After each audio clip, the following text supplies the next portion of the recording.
Oke, assalamualaikum warahmatullahi wabarakatuh.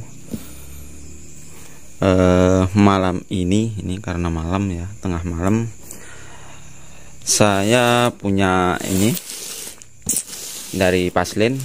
Ini bukan endorse ya, ini saya beli sendiri, nanti saya jual. Dijual, bukan dijual rugi, tapi dijual untung. Ya, saya harus dapat untung lah gitu. Jadi ini DLMS ya, DLMS dari Paslin. Tipenya, enggak ada tipenya. Nah, ini tipenya.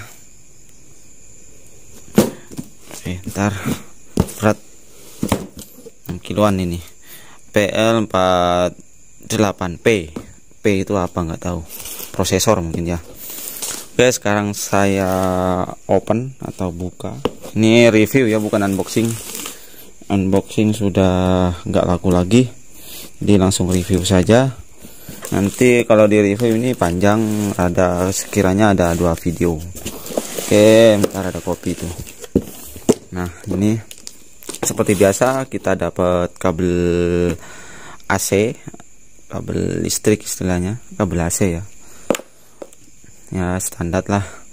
Terus kita buka DLMS-nya. Ini DLMS-nya saya pindahkan dulu. Oke, kita dapat ini kabel LAN atau Ethernet ya. Ini buat menyambung ke laptop atau ke router. Katanya sih ini bisa menggunakan router untuk mengkoneksikan ke laptop saat kita setting menggunakan software. Nah, oke. Terus kita dapat driver yang isinya softwarenya DLMS ini ya. Oke, ini tinggal kita install di laptop, nanti di video selanjutnya cara installnya bagaimana. Saya pun juga nggak tahu, masih belum tahu, bukan nggak tahu. Oke, untuk spesifikasinya bisa dilihat sendiri atau dibaca sendiri. Nggak kelihatan.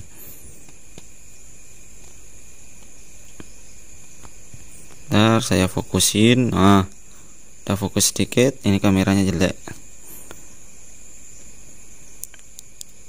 Oke, bisa dibaca sendiri. Ini kalau saya yang baca, nanti videonya malah isinya membaca buku ini. Oke, cukup. Ini bukan buku panduan ini. Terus panduannya mana? Gak ada ya. Oke. Terus dapat kartu garansi yang tidak diisi. Seharusnya ada stempel toko, tapi ini nggak ada, berarti ini nggak berlaku. Setelah, mudah-mudahan nggak cepat rusak bagi yang pakai nanti. Oke, ini saya pindahkan, kita ke DLMS-nya. DLMS-nya gerombang.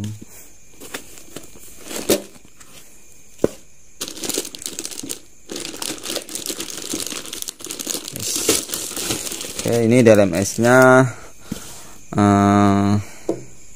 ya, tampilannya seperti ini. Ntar saya naikin agar lebih cerah. Ya. Nah, ini DLMS-nya warna silver ya. Ini ada warna biru kalau nggak salah, ada silver, bahkan ada yang hitam kalau nggak salah sih. Karena saya ambil yang ini. Kenapa saya ambil yang silver? Karena yang silver itu nggak mudah kusut, jadi warnanya tetap silver karena ini bukan cat ya. Jadi ini asli dari aluminiumnya. Jadi aluminium itu kan pasti silver. Kalau ambil yang hitam nanti kalau kena goresan itu kelihatan. Nah, kalau ini kena goresan ya nggak bakal kelihatan, terkecuali kita pakai kaca pembesar. Nah, ini Paslin. Paslin tipenya bisa dibaca sendiri, PL48P. Untuk oke, saya baca dari belakang, panel belakangnya. Oke, nih masih segel ya, jadi saya nggak buka karena ini bukan endorse. Ada kipasnya Ini kipas untuk mendinginkan hardware di dalam. Untuk outputnya ada 8. Nah, ada 8 nih. Oh, enggak fokus ya. Itu ada 8. Outputnya warna hijau. Konektornya enggak ada mereknya. Konektor pakai apa? Oh, enggak ada mereknya ya, polosan ya. Oke, terus inputnya ada 4. Seperti biasa, kalau outputnya 8, inputnya pasti rata-rata 4. Nah, ini yang dimaksud pakai kabel LAN itu. Ethernet maksimal 100 meter kalau pakai kabel. Nggak tahu kalau pakai router, itu tergantung kemampuan si routernya, jaraknya berapa. Nah, ini untuk kabel apa ini ya? Kabel RS232. Modelnya seperti ini. Bisa dilihat sendiri ya teman-teman. Nah, jadi ini bisa pakai kabel LAN juga mungkin. Terus kita sambung secara manual. Nah, itu. Terus ada colokan listrik. Kalau nggak ada colokan listrik, nanti listriknya pakai Bluetooth. Nah, ini pasti ada ya kalau rata-rata Tetronic sound system itu ya rata-rata seperti ini bentuknya. Nah, itu ada saklar listriknya untuk mematikan listrik atau menghidupkan. Oke. Ventilasi kipas. Terus di bagian bawah ada kaki karet. Ini karet agar tidak mudah geser. Ya, tetap nanti akan dirak di baut ya. Untuk switching, untuk PSU-nya, power supply-nya itu pakai switching, pakai SMPS. Nah, itu bisa kelihatan, nggak usah dibongkar, nggak usah dibuka. Untuk anunya apa, papan drivernya itu bisa saya lihat sendiri. Kalau di kamera mungkin nggak jelas. Ini tebel ya teman-teman ya, jadi kelihatan mewah lah gitu, kelihatan mahal. Walaupun harganya lebih murah dibanding merek yang lain, yang bentuknya sama, yang modelnya sama, yang speknya sama. Nggak tahu sih komponennya sama atau enggak ya, kurang tahu karena saya nggak berani buka. Kalau dibuka ini malah jadi second nanti. Terus untuk fitur di bagian depan ada layarnya. Kalau nggak ada layarnya nanti kita harus pakai laptop. Nah, ini alhamdulillah ada layarnya. Jadi kita tanpa laptop bisa setting sendiri, bisa setting langsung di alat ini. Alatnya layarnya ya seperti ini ya. Jadi 4 input dan 8 output digital audio prosesor display function. Oke, selanjutnya ini tombol-tombolnya apa saja? Tombolnya gain, terus ini gate notch ya. Ya, teman-teman pasti tahu lah. Kalau teman-teman sound system nggak tahu gate ya, mau bilang parah sih enggak, paling pura-pura nggak tahu. Nah, ini crossovernya egg over itu ya, crossover. Tombol crossover kita masuk ke halaman crossover. Kalau kita pencet gate ya kita masuk ke halaman gate. Terus ini PIQ, parametric equalizer. Parametric equalizernya kalau nggak salah ini ada 9, kalau nggak salah ya 9 apa 16 band. Nah, ini bisa kita lihat dulu di buku spesifikasinya. Untuk equalizernya jenis filter equalizer mana ya, ini kok nggak ditulis. Berapa band? Oke, untuk equalizernya sudah ketemu. Untuk di bagian input ada 6 band, terus outputnya ada 4 band. Nah, ini untuk outputnya ada 4 band, dan di bagian input ini katanya ada delay, tapi cuma saya cek di sini nggak ada ya. Cuma ini modelnya beda. Tombolnya ini segi 4, terus di sini bulat. Mungkin beda ya. Jadi di sini delay inputnya ada sih. Cuma tadi saya cek di sini nggak ada inputnya ya. Nggak ada delay inputnya, nanti saya tunjukkan setelah video yang selanjutnya ya, di video selanjutnya. Terus delay output ada, tadi saya sempat lihat. Oke, untuk equalizernya di bagian output 4 band. parametrik, terus untuk inputnya 6 band parametrik. Oke, teman-teman sudah ngerti. Yang nggak ngerti bisa ditanyakan apa band-band itu, bukan pop ya. Terus untuk selanjutnya tombolnya ada tombol delay. Ntar saya fokusin. Nah, ini delay.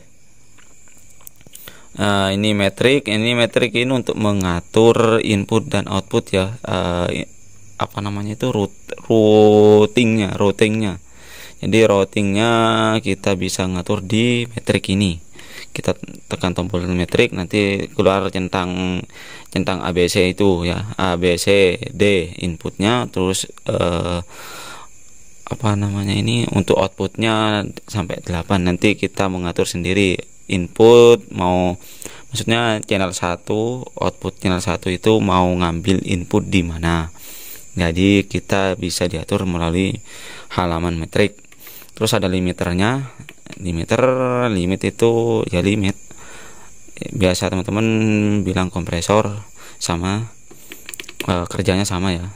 Kerjanya sama, beda sih kerjanya, cuma apa namanya isinya itu sama.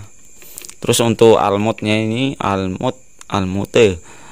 Ini almut ini untuk apa namanya meng-off-kan seluruhannya.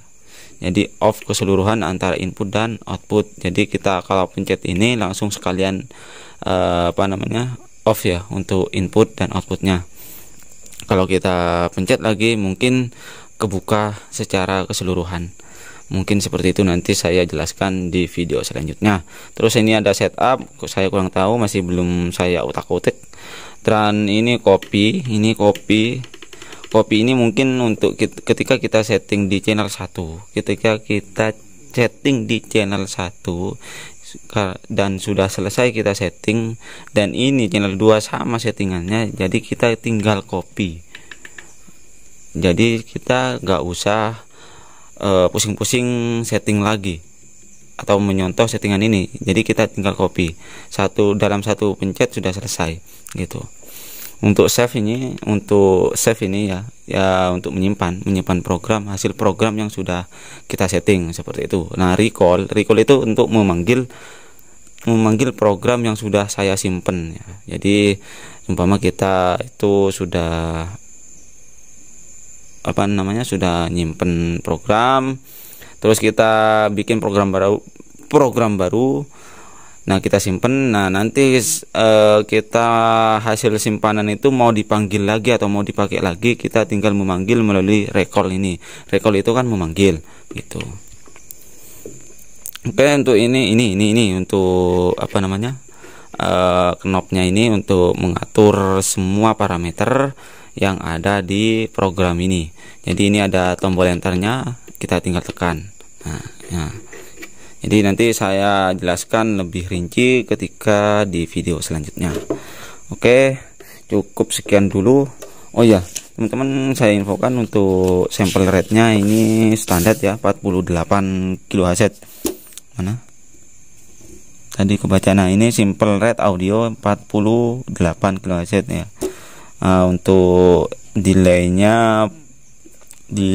apa namanya itu propagasinya sekitar 1/4,6 milisekund ya. Jadi ada penundaan sedikit.